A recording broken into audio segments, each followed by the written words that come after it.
Bonjour et bienvenue dans cette nouvelle vidéo consacrée à trois fondements, trois thèmes qui sont les bases selon moi pour bien développer son intuition.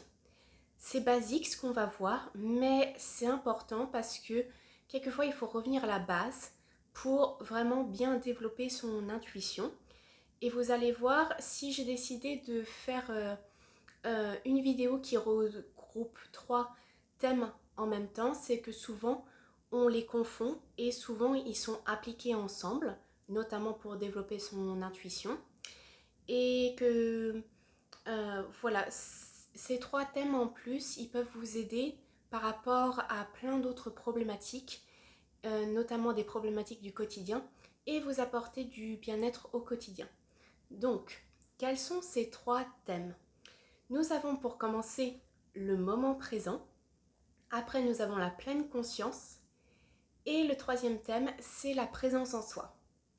Alors, commençons par le moment présent.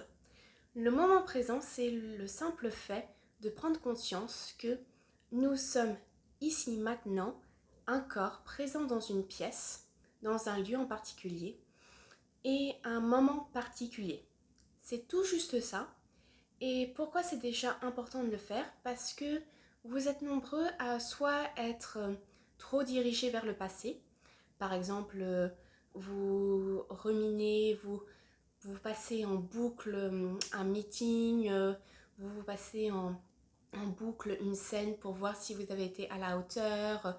Vous êtes peut-être mélancolique d'une autre époque. Vous avez peut-être vécu un trauma qui n'arrête pas de venir vous hanter. Bref, vous avez du mal à vraiment prendre conscience que là, maintenant, tout de suite, vous êtes en sécurité dans un espace donné, dans un temps donné. À l'inverse, vous êtes encore plus nombreux à être penchés vers le futur. C'est-à-dire que dans un souci de contrôle, que tout se passe de manière fluide, vous êtes beaucoup dans l'anticipation de qu'est-ce qui va se passer, qu'est-ce qui doit se passer dans le temps futur. Et ça, c'est normal un petit peu que vous soyez comme ça parce que souvent on nous a conditionnés. Vous faites peut-être partie de ces personnes qui, dans l'enfance, on a dit beaucoup: est-ce que tu as réfléchi avant de parler? Est-ce que tu as réfléchi avant de faire telle action? Ou vous êtes dans un travail qui vous demande beaucoup de multitâches et qui vous demande beaucoup d'anticipation, anticipation des besoins du client, anticipation de tout genre. Et donc du coup, qu'est-ce que cela crée? Ça crée une surmentalisation et du coup, vos chances de pouvoir entendre votre intuition ou de faire la différence entre quelles sont vos pensées et votre intuition sont maigres parce qu'il n'y a pas eu ce moment de pause où on se pose et on fait un état des lieux de où est-ce que je me situe actuellement et prendre conscience de simplement ce moment présent. Cela, vous verrez, ça vous permettra d'avoir un meilleur contrôle sur les événements futurs à venir et aussi de réduire l'anxiété. Pourquoi? Parce que si on prend conscience qu'on est ici maintenant dans une pièce et que tout va bien, il n'y a pas de signe de danger, il n'y a pas, je sais pas moi, il n'y a pas de couteau, il n'y a pas de feu, et bien techniquement, là, à ce moment précis, on est bien et on est en sécurité.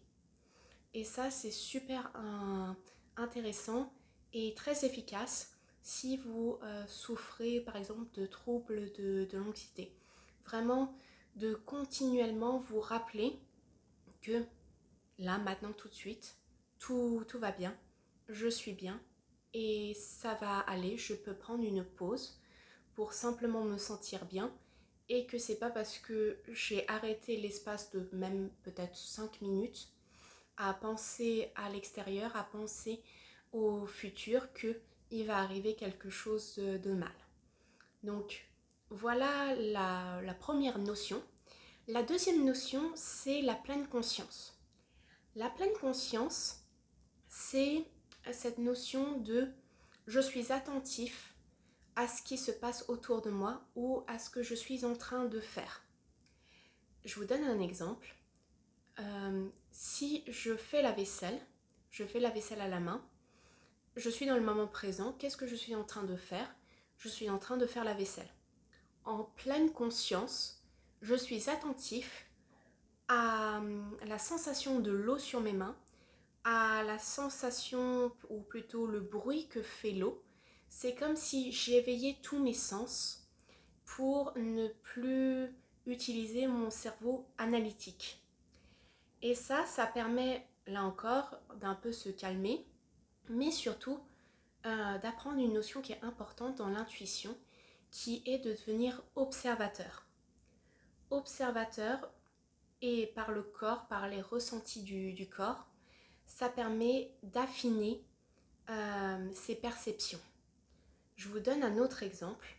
Vous pouvez faire de la pleine conscience en allant acheter un canapé.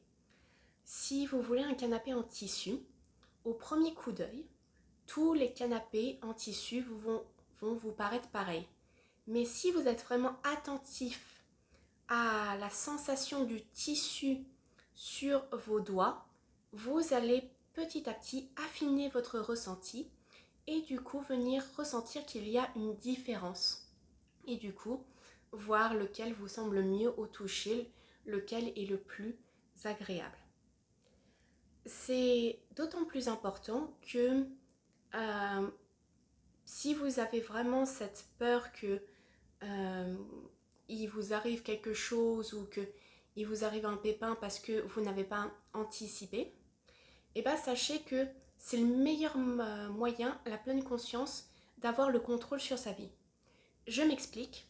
L'univers est vibration. L'univers est vibration et donc du coup, il ne fait pas la différence entre une chose sur laquelle vous vous concentrez que vous ne voulez pas qu'arrive versus une chose que vous voulez que ça arrive. Par exemple, si vous avez peur de rater vous avez plutôt peur qu'il vous arrive un souci de santé. Et donc du coup, vous faites tout pour ne pas avoir un souci de santé, mais vous êtes vraiment anxieux en le faisant. Et bah du coup, l'univers va se dire, cette personne, elle focalise beaucoup sur son attention, sur sa santé, mais sur le fait de ne pas avoir de maladie. Donc techniquement, vous vous concentrez sur la maladie. A l'inverse, si vous vous concentrez sur le fait d'être en bonne santé, l'univers retient bonne santé. L'univers, pour lui, ce qui prime, c'est vers où vous concentrez votre intention. Donc si vous faites de la pleine conscience et que vous êtes attentif à vers quoi vous dirigez votre attention, vous êtes beaucoup plus en contrôle, vous êtes beaucoup plus en mesure de vous attirer telle ou telle chose et de contrôler par extension votre vie. De même, si on en revient par rapport à l'intuition, comme je l'ai dit, ça aide à affiner ses ressentis.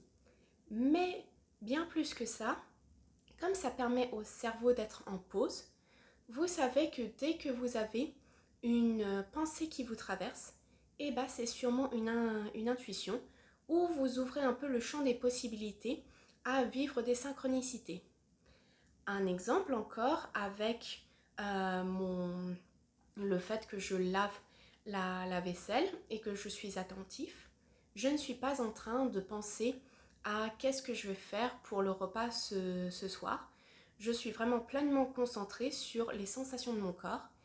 Et du coup, si tout d'un coup, euh, j'ai cette intention, enfin plutôt je reçois ce message de tiens, ça serait bien que je téléphone à ma soeur, et ça me plaît l'idée de téléphoner à ma soeur, et bah après, je vais le faire, et vous l'avez peut-être déjà vécu, souvent à ce moment-là, la personne que vous appelez vous dit ah bah ça tombe bien, j'étais en train de penser à toi.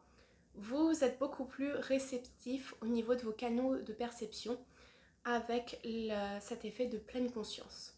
Là, je vous ai cité un exemple, mais il y a plein d'autres manières d'utiliser la pleine conscience. Par exemple, vous pouvez l'aider à diriger votre attention. Si vous nettoyez votre maison, par exemple, vous Non seulement dans le moment présent, vous êtes en train de faire le ménage, mais en plus, par intention, vous pouvez dire je nettoie mon espace énergétiquement.